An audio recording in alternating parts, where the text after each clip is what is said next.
Good morning, class. I am Jyoti Yadav with you, and we are doing our chapter 2 of political science and of bipolarity. In last video, we discussed about the consequences of shock therapy. In this video, we will discuss about the relations of India and the USSR. Okay, so let's start. तो यहाँ पर सबसे पहले हम बात करते हैं economic relations की कि इंडिया और यूएसएसआर जो है उसके इकोनॉमिक रिलेशंस किस तरह के रहे हैं। तो जो रशिया है वो हमेशा से इंडिया को सपोर्ट करता आया है, चाहे वो टेक्नोलॉजी की बात हो, चाहे वो बाकी एड्स की बात हो। इकोनॉमिक एड्स भी हमेशा इंडिया को यूएसएसआर ने दिए हैं जब भी इसको ज़रूरत हुई है। और एक टाइम पर जब इंडिया क्या था, बहुत ज़्यादा डेवलप नहीं था, इंडिपेंडेंट ही हुआ था, तो उस टाइम पर क्या था, जो यूएसएसआर था उसने असिस्ट किया था इंडिया की जो प्राइवेट कंपनीज थी उनको सहायता की थी। तो इस तरह से जो इकोनॉमिक रिलेशंस हैं हमारे यूएसएसआर के साथ में, यानी कि इंडिया के साथ में, वो बहुत ही ज़्यादा अच्छे रहे हैं। इवन जब भी कभी ज़रूरत होती है इंडिया को तो इकोनॉमिकली भी यूएसएसआर उसको हेल्प करता है। ओके, सेकंड हम बात करते हैं पॉलिटिकल रिलेशंस की। तो जो यूएसएसआर है, अब तो वो बेसिकली कई सारी कंट्रीज़ में डिसइंटीग्रेट हो चुका है, लेकिन अभी भी रशिया क्या करता है, जो रशिया यूएन में कश्मीर के मुद्दे को लेकर इंडिया को अभी भी सपोर्ट करता है। ओके, तो यूएन में भी सपोर्ट करता है इंडिया को, जो रशिया है कश्मीर के मुद्दे पर, कश्मीर के इशू को लेकर।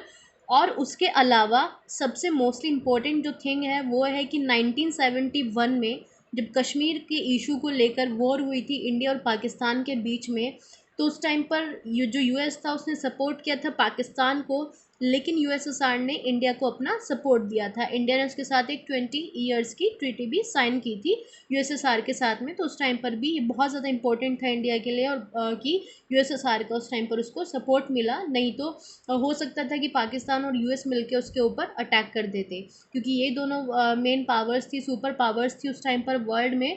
तो उसी टाइम पर यूएसएसआर का सपोर्ट मिला था इंडिया को। ओके, थर्ड अगर हम बात करें मिलिट्री रिलेशंस किस तरह के रहे हैं, तो ये मोस्ट इम्पॉर्टेंट है कि जो इंडिया है वो सेकंड लार्जेस्ट मार्केट है सोवियत यूनियन के लिए, जहाँ पर वो अपने जो मिलिट्री हार्डवेयर है या फिर जो अपने मिलिट्री से रिलेटेड जितने भी वेपन्स है वो यहाँ पर सेल करता है। अभी तो बहुत सारी कंट्रीज़ है जिनसे इंडिया क्या करता है, परचेज़ करता है अपने वेपन्स वगैरह, और टेक्नोलॉजी के बेसिस पर भी। लेकिन अब क्या है कि लेकिन उससे पहले क्या था, जो यूएसएसआर था वो सबसे ज़्यादा सपोर्ट करता था इंडिया को।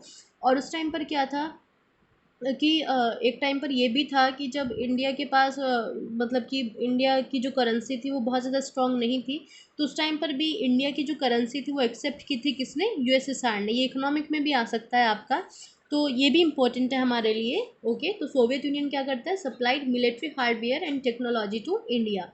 अब हम फोर्थ बात करते हैं कल्चरल रिलेशंस की। तो कल्चरल रिलेशंस किस तरह के हैं इंडिया और यूएसएसआर के, तो आप देखोगे कि रशिया में अभी भी क्या है, जो कृष्णा जी हैं उनके सॉन्ग्स वगैरह गाए जाते हैं। अपना कल्चर हमें बहुत ज़्यादा देखने के लिए मिलता है, इवन आप नेट पे भी सर्च करोगे ना तो आप देखोगे कि जो रशियंस हैं वो बहुत ज़्यादा फॉलो करते हैं इंडियन कल्चर को।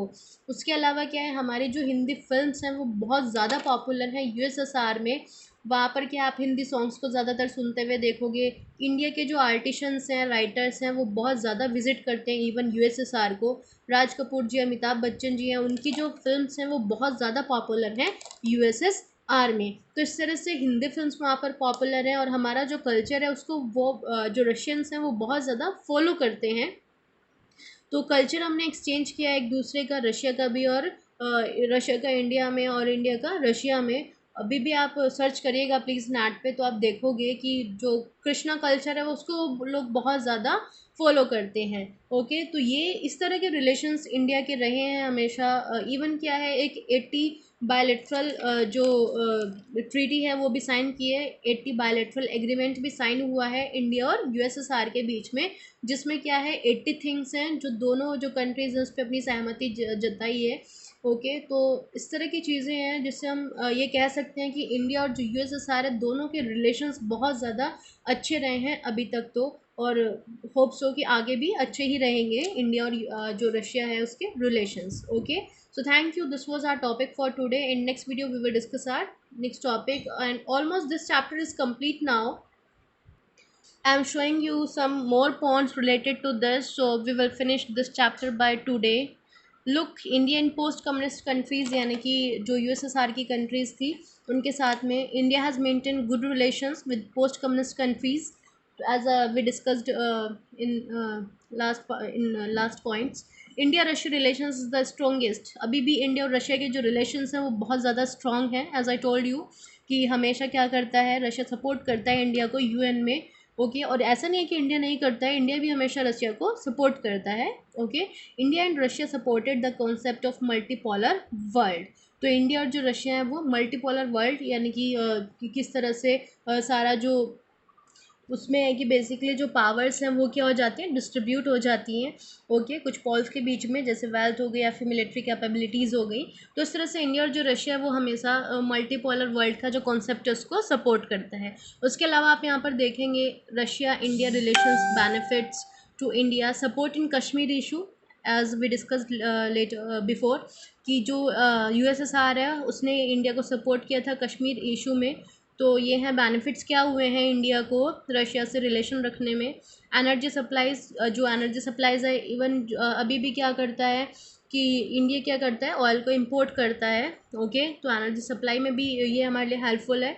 शेयरिंग इन्फॉर्मेशन, तो जितने भी वर्ल्ड से रिलेटेड जो भी मतलब कि इंफॉर्मेशंस हैं उनको भी शेयर करते हैं दोनों एक दूसरे के साथ में. और इंटरनेशनल टेररिज्म के बेसिस के ऊपर भी. Access to central Asia balancing its relations with China, China के साथ बैलेंस करने में अपने रिलेशन से सपोर्ट करता है इसको, क्योंकि हमें पता है कि चाइना के साथ हमारे बहुत ज़्यादा अच्छे रिलेशंस नहीं रहे हैं. इसके बारे में भी हम पढ़ेंगे डिटेल में नेक्स्ट चैप्टर्स में अपने. न्यूक्लियर एनर्जी प्लान्स, जो भी इंडिया के न्यूक्लियर एनर्जी प्लान्स हैं उसमें भी हमेशा सपोर्ट मिला है इंडिया को. इवन जो न्यूक्लियर प्लान्स हैं इंडिया के वो काफ़ी टाइम से बंद है, उसका भी एक रीज़न है जो हम बात करेंगे बाद में, आपका नेक्स्ट चैप्टर में आ जाएगा, नेक्स्ट टू नेक्स्ट में.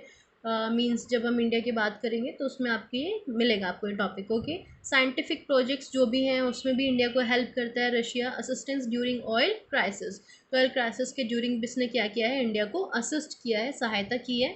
तो इस तरह से रशिया के से ये सारे बेनिफिट्स मिले हैं इंडिया के. तो रिलेशंस जो हैं वो हमारे रशिया के साथ में वो बहुत ज़्यादा अच्छे अभी भी हैं और होप्सो कि रहेंगे.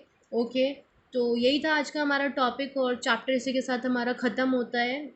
नेक्स्ट वीडियो से हम अपना नेक्स्ट चैप्टर स्टार्ट करेंगे. Okay thank you so much.